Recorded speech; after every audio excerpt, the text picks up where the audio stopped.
BBA, BCA, BCom computer కోర్సులో 100% placement లభించే ఏకైక డిగ్రీ కాలేజ్ కూకట్పల్లిలోని I3 డిగ్రీ కాలేజ్ 8367215215. కరీంనగర్ జిల్లా చొప్పదండి కాంగ్రెస్ పార్టీ ఎమ్మెల్యే మేడిపల్లి సత్యం భార్య రూపాదేవి ఆత్మహత్య కలకలం రేపుతోంది.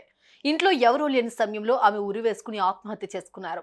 భర్త ఎమ్మెల్యే, తాను గవర్నమెంట్ టీచర్, ముత్యాల్లాంటి ఇద్దరు పిల్లలు, చిన్న కుటుంబం, చింతలేని కుటుంబం అన్నట్లుగా ఉంటారు. కానీ అకస్మాత్తుగా ఆమె ఆత్మహత్య చేసుకోవడానికి కారణం ఏంటి?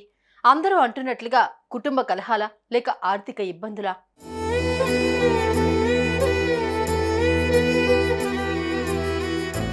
మేడిపల్లి సత్యం రాజన్న సిరిసిల్ల జిల్లా ఎల్లారెడ్డిపేట మండలం కోరుట్లపేట గ్రామంలో 1979లో జన్మించారు. బొప్పాపూర్ గ్రామంలోని జిల్లా పరిషత్ పాఠశాలలో 10వ తరగతి వరకు, కామారెడ్డిలోని GVS జూనియర్ కాలేజీలో ఇంటర్మీడియట్ వరకు చదివారు. ఆ తర్వాత హైదరాబాద్ వచ్చారు. 2002లో డాక్టర్ బిఆర్ అంబేద్కర్ విశ్వవిద్యాలయం నుండి BA, ఉస్మానియా యూనివర్సిటీ నుండి 2005లో MA పొలిటికల్ సైన్స్ చేశారు. అనంతరం 2012లో పొలిటికల్ సైన్స్ విభాగంలో PhD పూర్తి చేశారు.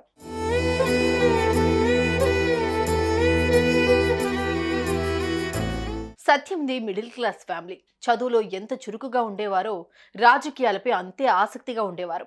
పాలిటిక్స్లోకి రావాలన్నది ఆయన ఆశయం. అలా 2004 నుంచి 2006 వరకు ఉమ్మడి ఆంధ్రప్రదేశ్ NSUA ప్రధాన కార్యదర్శిగా ఉన్నారు. 2006 నుంచి 2007 వరకు ఉస్మానియా యూనివర్సిటీ NSUA అధ్యక్షుడిగా ఉన్నారు. 2006 నుండి 2007 వరకు ఉమ్మడి ఆంధ్రప్రదేశ్ NSUA సమన్వయకర్తగా, 2012లో కరీంనగర్ లోక్సభ యువజన కాంగ్రెస్ ఎన్నికల్లో పోటీ చేసి ప్రధాన కార్యదర్శిగా ఎన్నికయ్యారు.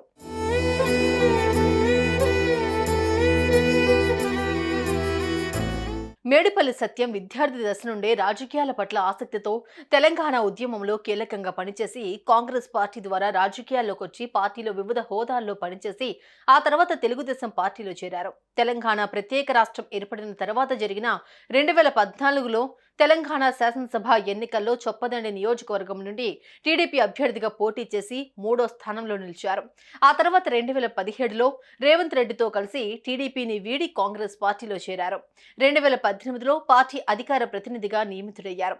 మేడిపల్లిలో 2018లో జరిగిన తెలంగాణ శాసనసభ ఎన్నికల్లో చొప్పదండి నియోజకవర్గం నుండి కాంగ్రెస్ అభ్యర్థిగా పోటీ చేసి తన సమీప ప్రత్యర్థి టీఆర్ఎస్ అభ్యర్థి సుంకే రవిశంకర్ చేతిలో ఓడిపోయారు. ఆపై 2023లో జరిగిన తెలంగాణ శాసనసభ ఎన్నికల్లో చొప్పదండి నియోజకవర్గం నుండి కాంగ్రెస్ అభ్యర్థిగా పోటీ చేసి తన సమీప ప్రత్యర్థి బీఆర్ఎస్ అభ్యర్థి సుంకే రవిశంకర్ పై 37,000 ఓట్ల మెజారిటీతో గెలిచి తొలిసారి ఎమ్మెల్యేగా అసెంబ్లీలోకి అడుగుపెట్టారు.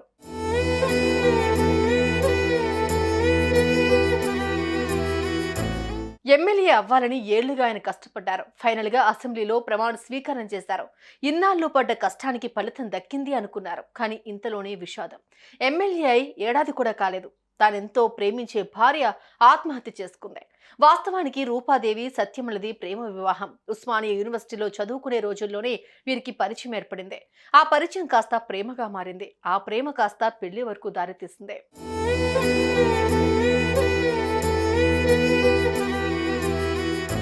ప్రేమించి పెళ్లి చేసుకున్న వీరికి 2 పిల్లలున్నారు. ఓ పాప, ఓ బాబు.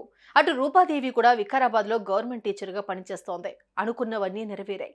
సాఫీగా వీరి జీవితం సాగిపోతోంది.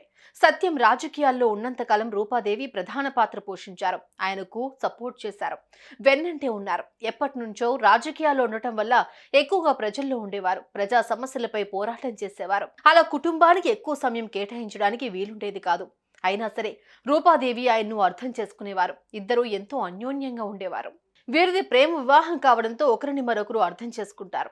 అటు ఆర్థిక సమస్యలు అనుకున్నా ఎంతో ఇంతో ఎమ్మెల్యే అయ్యాక పరిస్థితులు మెరుగుపడతాయి. కానీ అనారోగ్య సమస్యల కారణంగానే రూపాదేవి ఆత్మహత్య చేసుకున్నారు అని పలువురు అంటున్నారు.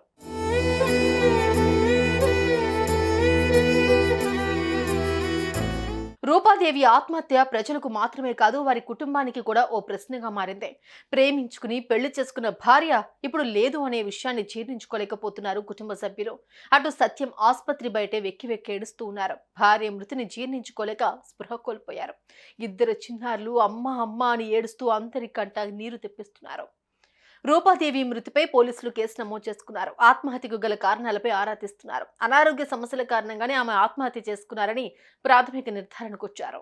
సుమన్ టీవీలో మీ పర్సనల్ అండ్ బిజినెస్ ప్రమోషన్స్ కోసం కింది నెంబర్కి కాంటాక్ట్ చేయండి.